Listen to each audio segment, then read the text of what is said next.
Bueno, esos van de este lado, ¿sí? Y los friolentos, acá, ¿sí es? Ahí está Marta, la representante número 1.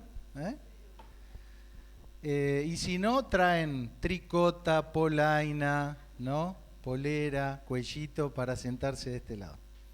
Muy bien, gracias a Dios por poder estar nuevamente con la palabra de Dios. Insistimos con el cierre del fin de semana que viene. Va a ser un programa especial que lo vamos a hacer entre todos, así que ahí vole, así que no dejes de prepararte y de compartir unas palabras, una lectura, si sabes cantar, si no, no importa, podés cantar igual. Lo que salga del corazón y que desees expresar tu gratitud al Señor, reconocer a Dios en lo que fue este año, podés hacerlo.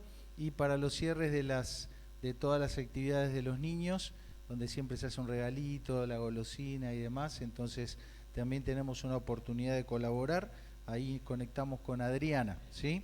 Y para el cierre conmigo, como ya bien lo dijo Roberto. Muy bien, con la ayuda del Señor entonces vamos a avanzar con nuestro estudio, y como el domingo pasado la mayoría de nosotros estuvo ausente, me pareció interesante hacer un repaso de los contenidos que dio Antonio. Yo lo pude escuchar, en YouTube está, y básicamente, muy someramente, uno de los versículos que él desarrolló es esto, que es un consejo que el apóstol Pablo le da a su discípulo, ¿no? A Timoteo, y le dice: en tanto que voy, ocúpate en la lectura, la exhortación y la enseñanza. Y si vos alguna vez tuviste una conversación con Antonio, él te va a hacer una pregunta. Te aviso por si todavía no conversaste con él. Él te va a hacer una pregunta, para que ya vengas preparado. Una pregunta muy compleja, así que tenés que estar listo, preparar tu respuesta. Él te va a hacer esta pregunta. ¿Quién? Dice ahí Eduardo. Te lo va a decir, pero vos, ¿lees la Biblia? Eso es lo único que te va... Bueno, después te puede decir otras cosas, pero esta seguro que te la hace. Esta, viste, en el bolillero sale segura. Entonces él estuvo desarrollando este concepto tan sencillo: ocuparse en la lectura de la palabra de Dios, ¿sí? No en el devocional del Charles Stanley que llega por el WhatsApp, no en el audio del doctor José Jordán que te explica el versículo, no en el flyer que tiene ahí una frase con una hermosa gráfica, sino lee tu Biblia o lees tu Biblia, ¿no? Y entonces él dijo básicamente que leer la Biblia sirve para conocer el origen de lo que somos, tanto en nuestra experiencia sin Cristo como nuestro origen y el desarrollo de quienes somos con Cristo en el corazón. También leer la Biblia y darla a oír a otros, ¿no? Comentar o hablar de la Biblia con otros, sirve para dar a la gente esperanza y sabiduría, cuando estadísticamente la mayoría de nosotros pasa la mayor parte del tiempo escuchando cualquier otra cosa, cualquier otro contenido, y no la de las palabras de Dios. Entonces necesitamos, hasta por una cuestión de proporciones, invertir un tiempo en la lectura de la palabra de Dios para adquirir una sabiduría y una esperanza que el mundo, por más pensamiento positivo que tenga, no nos va a poder comunicar como Dios sí lo puede comunicar. También él mencionó que hay un fundamento, y es que hay muchos cristianos despreocupados, ¿no? Porque él lo planteó como una preocupación, preocuparse ahí, no estar activamente. Hay muchos cristianos despreocupados en la lectura en vez de estar ocupados en conocer la palabra de Dios, y por lo tanto, como dos acciones concretas para hacer: acordarse de la palabra, y hemos hablado en este año mucho del olvido, del fenómeno del olvido, y por supuesto obedecer lo que vamos aprendiendo ahí. No es complicado, ¿no? Es leer una porción más o menos extensa, tratar de entender qué dice. Ese entendimiento puede ser más o menos profundo, hay recursos para profundizar, pero mínimamente, bueno, a ver qué dice acá. Bueno, algo vas a entender de